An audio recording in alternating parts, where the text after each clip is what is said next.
Saya undang kembali pasangan calon nomor urut 1 dan pasangan calon nomor urut 2 untuk kembali ke podium.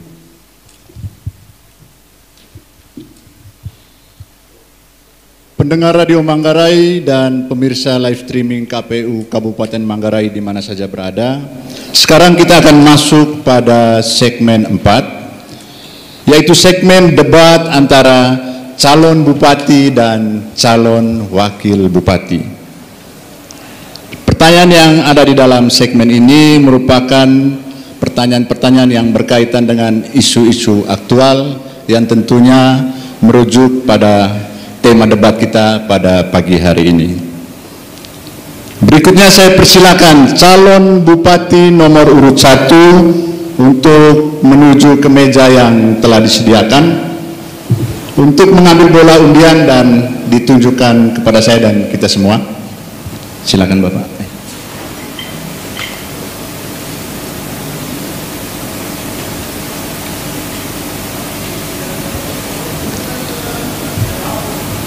Nomor urut 1. Silakan Bapak, saya kembali ke podium.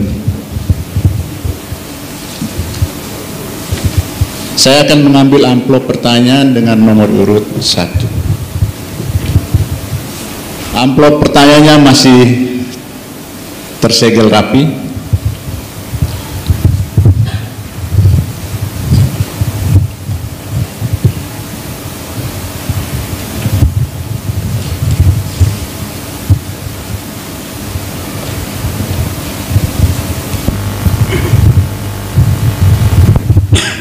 Saya akan membacakan pertanyaan untuk pasangan calon bupati nomor urut 1.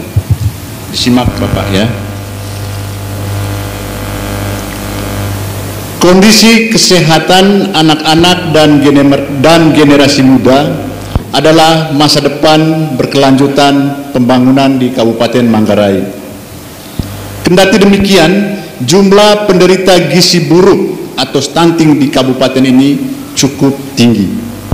Tentu hal ini disebabkan oleh persoalan pola hidup sehat dan kemiskinan. Bertolak dari persoalan ini, apa program kebijakan Bapak untuk mengatasi persoalan penting ini, baik dalam jangka pendek maupun dalam jangka panjang?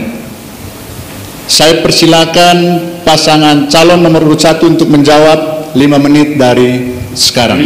Terima kasih. Dalam kaitan dengan upaya untuk penanganan stunting, ada 2 strategi yang bisa kita lakukan. Pertama itu adalah strategi melalui penanganan, namanya penanganan sensitif. Penanganan sensitif itu adalah bagaimana kemudian sektor-sektor non kesehatan itu juga harus dilihat sebagai faktor yang punya kontribusi untuk kemudian menimbulkan gizi buruk dan seterusnya. Contoh misalnya air minum bersih. Contoh misalnya kemiskinan, pendapatan yang rendah. Contoh misalnya berkaitan dengan rumah tidak layak huni. Contoh misalnya berkaitan dengan sanitasi yang buruk. Ini semua adalah faktor-faktor yang punya kontribusi juga terhadap secara tidak langsung terhadap terjadinya stunting. Kemudian yang kedua, strategi yang kedua itu adalah berkaitan dengan penanganan sensitif, spesifik. Penanganan spesifik ini adalah berhubungan dengan upaya-upaya jangka pendek untuk kemudian kita bisa memberikan tambahan-tambahan makanan, vitamin-vitamin baik untuk ibu hamil maupun anak-anak yang stunting. Itu antara lain. Nah, ini ada dua strategi besar yang kita lakukan. Nah, dari sini kemudian mengalir bagaimana kelembagaannya. Dalam kaitan kelembagaan, saya kira kita harus pastikan semua stakeholders harus terlibat di dalam. Mulai dari pemerintah kabupaten, pemerintah desa, kemudian semua unsur-unsur yang lain, gereja, lalu kemudian LSM dan seterusnya, itu harus kita berkolaborasi untuk kemudian memastikan 2 strategi besar ini bisa berjalan efektif di jalan. Lalu kemudian yang berikut berkaitan dengan sumber pembiayaan. Tentu pembiayaan ini juga ada pada semua level pemerintahan, di tingkat pusat, provinsi, kabupaten, termasuk juga di tingkat desa. Bahkan sampai sekarang yang saya tahu, bahwa setiap desa itu mengalokasikan kurang lebih 15 juta, paling sedikit untuk kemudian penanganan stunting. Secara demikian dalam kaitan 15 juta ini itu khusus berkaitan dengan untuk memberikan makanan tambahan atau yang disebut dengan strategi penanganan secara khusus untuk anak-anak stunting. Jadi kelembagaannya, kemudian sumber pembiayaannya kita akan tingkatkan. Lalu kemudian yang berikut, yang lain yang kita perlu sampaikan juga bahwa penanganan stunting ini dalam pandangan saya dengan Pak Victor, pasangan nomor 1, sebagaimana saya sampaikan dari awal, itu harus dilihat dalam satu life cycle kehidupan. Jadi kita tidak bisa melihat ini stunting ini hanya semata-mata persoalan anak usia balita, tapi ini juga adalah persoalan sejak ibu itu pada saat usia subur belum nikah, lalu kemudian juga pada saat dia sudah nikah, hamil dan seterusnya. Periode-periode ini juga harus dilihat sebagai bagian yang mempunyai kontribusi terhadap lahirnya seorang bayi, di mana bayi itu dia kekurangan gizi dan seterusnya. Jadi itulah dalam konteks life cycle kehidupan. Lalu kemudian setelah 5 tahun kita sudah tahu bahwa anak ini memang mengalami stunting dengan dampak-dampak yang dialami pada saat dia bertumbuh menjadi orang dewasa. Maka kemudian pada tahap berikutnya, pada saat dia usia SD, usia TK, SD, SMP misalnya, ini juga harus kita perlakukan secara khusus. Bagaimana intervensi kita bukan hanya pada saat anak ini di usia balita 5 tahun, tapi pada saat dia melanjutkan pendidikan di tingkat TK, PAUD, kemudian SMP, SD, SMP, ini juga harus ada intervensi dari kita. Sebab kalau tidak, maka kita akan mengerti stunting ini seolah-olah hanya berhenti pada usia balita. Nah, inilah strategi-strategi yang akan kami lakukan ke depan untuk bagaimana kemudian menangani stunting. Khusus mengenai sektor atau penanganan strategi untuk menangani stunting secara atau dengan melibatkan unsur-unsur non kesehatan, maka saya minta Pak Wakil bisa jelaskan lebih lanjut. Baik, terima kasih. Saya lanjutkan. Jadi dalam rangka mengurangi stunting dengan kita melibatkan sektor-sektor non kesehatan antara lainnya itu pertanian, bagaimana kita memanfaatkan pekarangan di sekeliling rumah untuk kita ditanami horti yang bergizi. Yang kedua dari sektor peternakan juga pemberdayaan kepada masyarakat bagaimana untuk meningkatkan gizi keluarga terutama pemberdayaan ini sebenarnya pemberdayaan ternak kecil ayam, ya, ayam petelur, telur yang dihasilkan dari ayam yang dipelihara itu dalam rangka meningkatkan gizi keluarga, dan apabila lebih dari kebutuhan keluarga dalam sehari atau seminggu, sebulan bisa dijual untuk meningkatkan pendapatan keluarga yang mengalami stunting. Ketiga, waktu habis Bapak, saya persilakan untuk kembali ke tempat semula. Yang berikut saya persilakan calon Bupati nomor urut 2 untuk menanggapi 1 menit dari sekarang. Baik, terima kasih banyak. Saya kira kita sepakat dengan semua program dan kebijakan dan strategi yang tadi sudah dilaksanakan. Pertanyaan kami cuma 2, Bapak. Sebagai petahana tentu Bapak akan dengan sangat mudah menjawab ini. Dari berbagai hal yang sudah disampaikan ini tentu sudah dilakukan sebelumnya. Menurut Bapak selama ini kelemahannya ada di mana nih Bapak? Karena atau tingkat angka stunting ini masih cukup tinggi.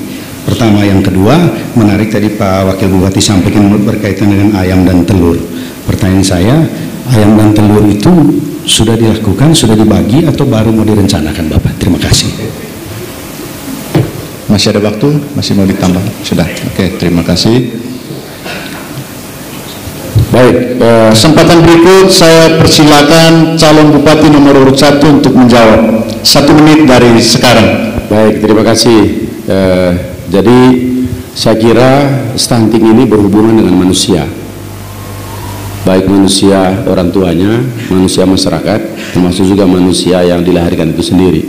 Oleh karena itu faktor yang paling penting sebenarnya adalah bagaimana selama ini kita melakukan upaya-upaya edukasi, baik dari provinsi, kabupaten, kemudian kecamatan, desa, itu kita sudah lakukan. Tapi bagaimana kemudian masyarakat melihat ini sebagai sebuah problem yang penting? Di situ ada problem sebenarnya. Oleh karena itu menurut saya langkah-langkah edukasi di samping upaya-upaya preventif dan represif itu terus akan dilakukan secara simultan. Kemudian yang berkaitan dengan intervensi-intervensi sensitif dengan melibatkan sektor-sektor kesehatan seperti air minum bersih, kemudian pembagian ternak, itu kita sudah lakukan. Kita sudah lakukan. Jadi bukan baru mau, bukan baru akan. Ini kita sudah lakukan karena itu Terima kasih Bapak, waktu habis. Saya persilakan untuk kembali ke tempat semula. Yang berikut saya persilakan calon bupati nomor urut 2 menuju ke meja yang disediakan untuk mengambil bola yang ada dalam toples undian.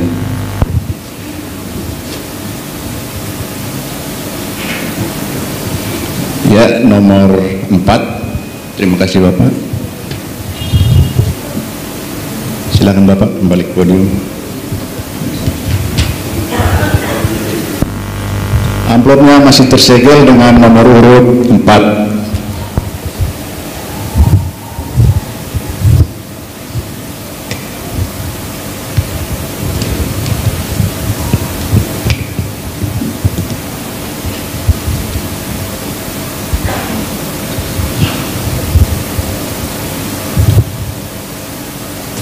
Berikut saya akan membacakan pertanyaan untuk calon bupati nomor urut 4. Disimak ya Bapak. Nomor urut 2, maaf. Tata kelola kebijakan pemerintahan kabupaten perlu mempertimbangkan geliat pembangunan di 149 desa di Kabupaten Manggarai. Hal ini sangat penting agar kebijakan sektoral dan lintas sektoral kabupaten tidak berjalan terpisah atau saling mendukung dengan perencanaan dan penyelenggaraan pembangunan oleh pemerintahan di desa. Jika Bapak terpilih, apa kebijakan Bapak untuk mensinergiskan kebijakan pembangunan kabupaten dan desa-desa di Kabupaten Manggarai? Saya persilakan calon bupati nomor urut 2 untuk menjawab 5 menit dari sekarang. Saya kira sinergisitas kebijakan pembangunan dari kabupaten dengan kebijakan pembangunan di desa adalah sebuah kemestian, supaya tidak menimbulkan tumpang tindih di saat perencanaan juga pelaksananya, karena di satu titik kemudian sulit itu untuk dicatat ini menjadi aset siapa. Kedua, tentu ke depan kami perjuangkan supaya aset-aset juga yang ada di desa dan kemudian selama ini ada share dari APBD dan APBDes kemudian harus dipastikan supaya dipisahkan, supaya kemudian hari pada saat pemeliharaan perbaikan itu menjadi tanggung jawab dari pemerintah desa yang ditopang melalui APBDes. Kedua juga saya kira soal pembangunan wilayah kuning ini perlu dikritisi kembali, karena rakyat lagi pada cemas tentang soal ini.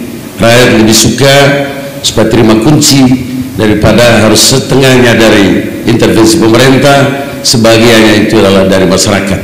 Akibatnya juga banyak masyarakat yang mau tidak mau harus menjual hartanya untuk menuntaskan pembangunan rumah itu. Program kita ke depan lebih menjurus kepada juga program bedah rumah.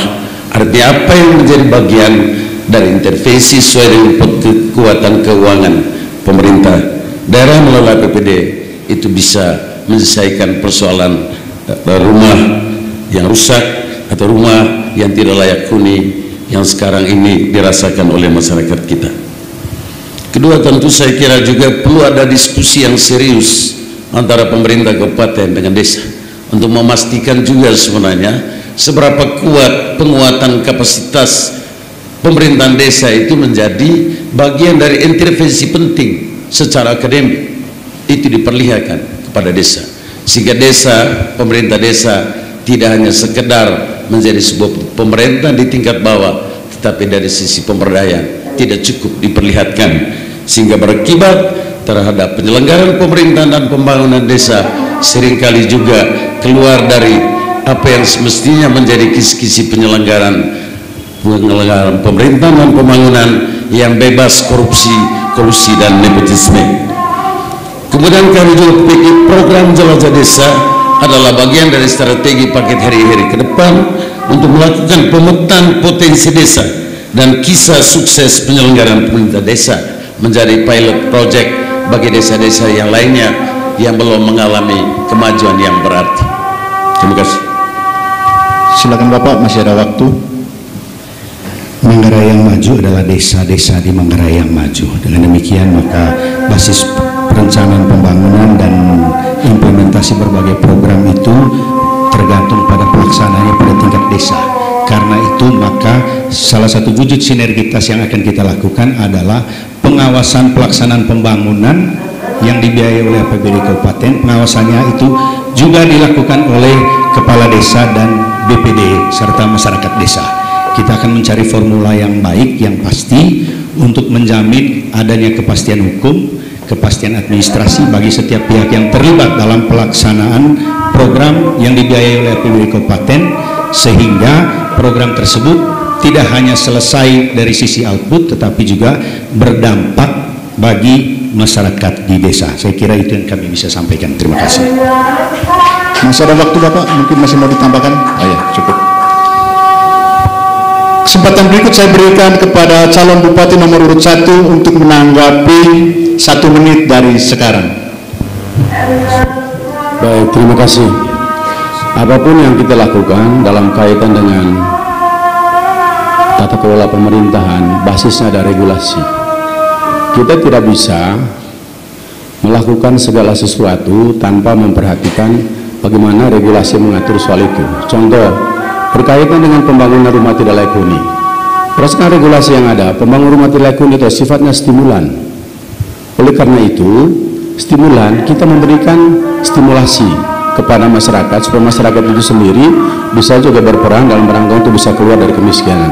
Jadi kita juga mengajak masyarakat untuk masyarakat itu kemudian dia berpartisipasi dalam rangka pembangunan. Itu yang pertama. Kemudian yang kedua, terkait dengan kemajuan desa, saya kira penataan kelembagaan desa yang dilakukan saat ini adalah bagian dari bagaimana pelibatan desa secara meluas. Itu adalah hal-hal yang dilakukan. Dengan demikian desa juga berperan dalam kaitan pembangunan daerah ini. Terima kasih Bapak. Saya persilakan calon bupati nomor urut 2 untuk menjawab 1 menit dari sekarang. Khusus untuk bedah rumah itu menjadi pertaruhan. Bedah rumah tidak menimbulkan konsekuensi terjadi konflik horizontal ataupun vertikal. Karena itu adalah dana hibah untuk menyelesaikan ada parsial atau bagian-bagian dari kerusakan rumah sehingga dianggap tidak layak huni. Maka kemudian yang kedua, kami melihat juga bahwa seperti apa selama ini tidak cukup kuat memperlihatkan bahwa pemerintah desa kita sudah bisa diandalkan, bisa otonom dalam menyelenggarakan pemerintahan dan pembangunan di tingkat desa. Itu juga diakibatkan dari apa yang kami lihat selama ini, intervensi parsial melalui instansi yang langsung berhadapan dengan pemerintah desa tidak cukup siap untuk memberikan kemestian bahwa pemerintah desa juga harus berdaya dan otonom di sana. Terima kasih Bapak. Sesi berikut kita akan maju ke debat antara calon wakil bupati. Saya akan membacakan secara langsung. Saya ulangi, saya akan membacakan secara langsung pertanyaan kepada masing-masing calon wakil bupati. Pertanyaan pertama saya tujukan kepada calon wakil bupati nomor urut 2. Disimak Bapak pertanyaannya. Salah satu fungsi wakil kepala daerah adalah memantau dan mengevaluasi penyelenggaraan pemerintah yang dilaksanakan oleh perangkat daerah. Jika Bapak terpilih, bagaimana langkah-langkah yang akan Bapak lakukan untuk menerjemahkan fungsi tersebut? Saya persilakan calon wakil bupati nomor urut 2 untuk menjawab 5 menit dari sekarang. Terima kasih. Koordinasi sebenarnya bagian dari sebuah skenario atau strategi menyelesaikan urusan-urusan pemerintahan dan pembangunan di daerah. Maka langkah-langkah yang kita ambil adalah peningkatan kualitas aparat pelaksana, itu juga menjadi sebuah pertaruhan penting. Kedua adalah kita juga harus memastikan bahwa ASN kita adalah orang-orang yang memiliki ciri profesionalitas yang ditandai memiliki kualifikasi, kompetensi, berorientasi pada kinerja, dan kemudian disiplin dalam pelaksanaan tugas. Maka kemudian koordinasi itu harus dimulai dari tingkat perencanaan, pelaksanaan, sampai dengan evaluasi dan monitoring. Mekanisme dan penyelenggaraan koordinasi harus berkesinambungan dan tepat sasaran. Oleh karena itu, aurah atau marwah lembaga wakil bupati memperlihatkan juga sebenarnya sebuah pertaruhan untuk membantu seorang bupati dalam kelancaran penyelenggaraan pemerintahan, pembangunan dan urusan pelayanan kemasyarakatan. Maka kemudian perlu dikembangkan komunikasi timbal balik dalam konteks koordinasi itu, dan dalam koordinasi itu tentu juga harus memiliki wawasan yang cukup, di mana kemudian juga orang-orang di koordinasi bisa diajak untuk mencapai pada suatu persepsi yang sama, sehingga persoalan apa saja sesuai dengan bidang tugasnya bisa diselesaikan dengan baik melalui koordinasi seorang wakil bupati. Terima kasih. Masih ada waktu Bapak, mungkin mau ditambahkan? Oke, terima kasih. Saya persilakan calon wakil bupati nomor urut 1 untuk menanggapi 1 menit dari sekarang. Baik, terima kasih. Dengan melihat tata laksana atau kinerja seperti sistem kerja, proses dan prosedur kerja yang jelas, efektif dan efisien, terukur sesuai dengan prinsip-prinsip pemerintah yang baik dan good governance. Yang berkaitan itu, Bapak Ibu sekalian, bagaimana kita punya fungsi sebagai wakil bupati itu mengkoordinasikan perangkat-perangkat daerah ya, dalam melaksanakan pekerjaan-pekerjaan yang dilaksanakan agar sesuai dengan aturan, mengikuti aturan yang berlaku agar tidak keluar dari hal-hal yang tidak diinginkan.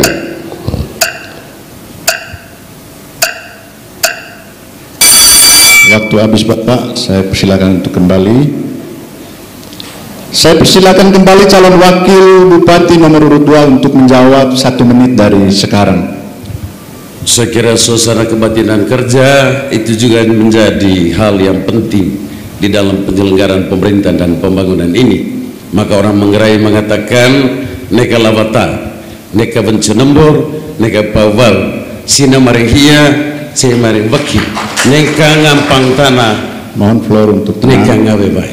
Artinya kebersamaan dengan kemampuan dan kehebatan yang ada diakomodir sedemikian rupa dan tidak terlepas dari penghormatan pada akar budaya sebagai orang Manggarai yang bisa saling mendengarkan, saling bicara, lalu kemudian kita sampai pada satu titik kesimpulan untuk menyelesaikan persoalan apa saja di daerah ini. Terima kasih.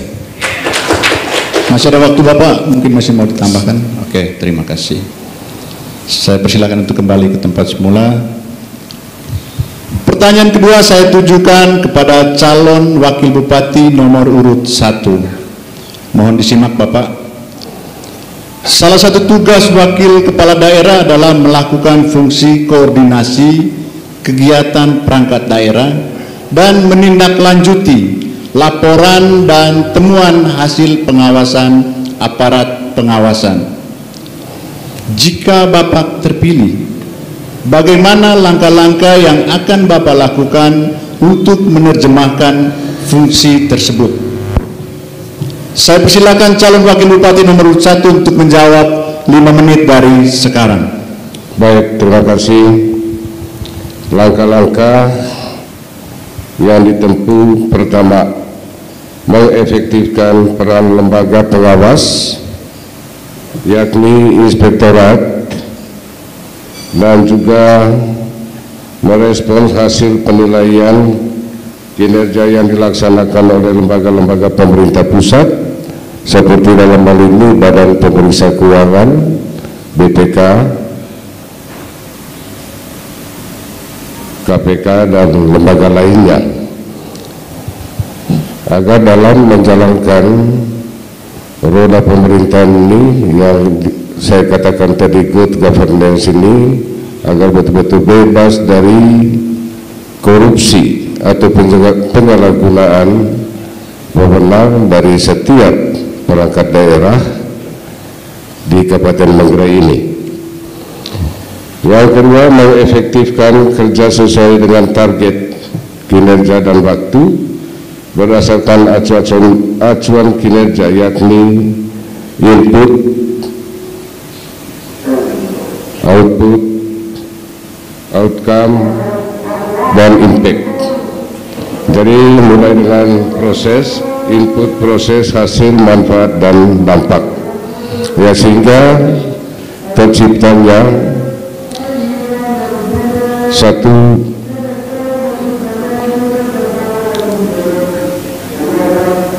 satu fungsi pengawasan yang efektif dan efisien.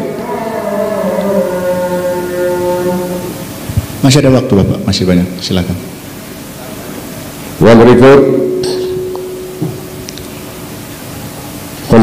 pendekatan yang dilakukan juga, pendekatan secara internal, ya, terutama dalam rangka mengawasi berkaitan dengan pelaksanaan pembangunan di daerah ini.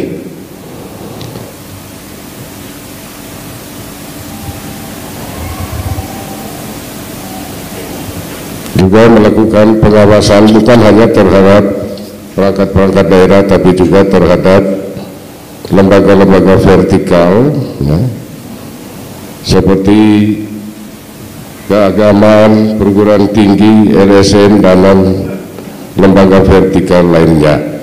Itu yang dilaksanakan tugas daripada wakil bupati dalam rangka, ya, koordinasi untuk semua lingkup, baik di lingkup sekda maupun di luar pemerintah, seperti saya katakan tadi, untuk instansi-instansi vertikal, lembaga keagamaan, dan juga untuk kecamatan dan desa, ya, kecamatan dan desa itu juga pengawasan yang dilakukan oleh wakil bupati sebagaimana yang diamanatkan oleh Undang-Undang 23 tahun 2004, ya, dalam melaksanakan fungsi dan pengawasan. Di samping itu juga melakukan saran atau usul kepada bupati diminta atau tidak, ya, dalam rangka menjabarkan tugas-tugas pemerintahan.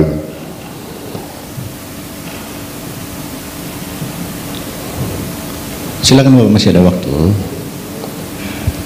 Salah satu.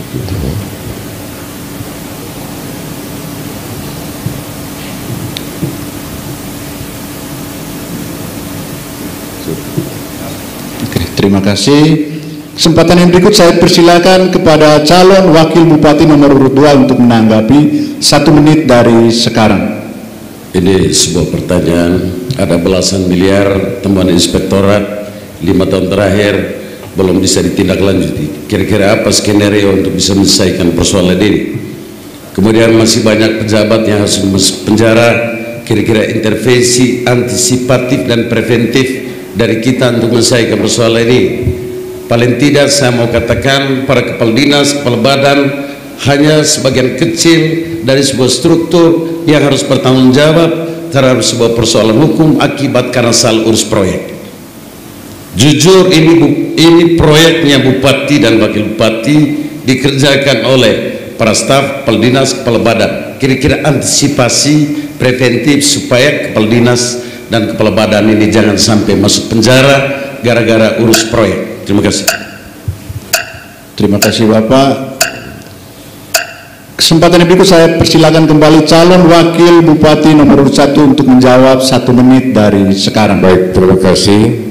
Saya rasa selama kepemimpinan Deno Madu tidak ada satu staf pun maupun kepala dinas yang masuk penjara karena dia korupsi berkaitan dengan pengelolaan APBD, ya, selama kepemimpinan Deno Madu.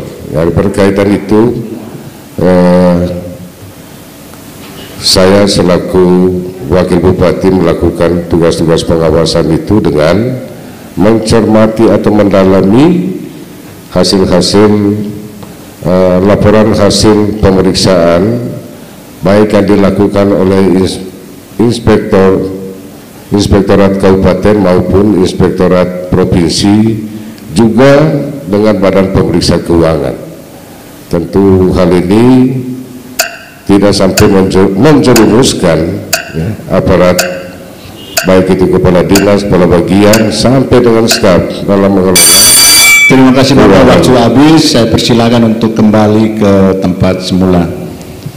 Mari kita beri tepuk tangan yang meriah kepada kedua pasangan calon nomor urut 1 dan pasangan calon nomor urut 2. Terima kasih. Sebelum kita memasuki segmen 5, yaitu segmen debat antara pasangan calon bupati dan calon wakil bupati, mari kita saksikan jeda berikut ini.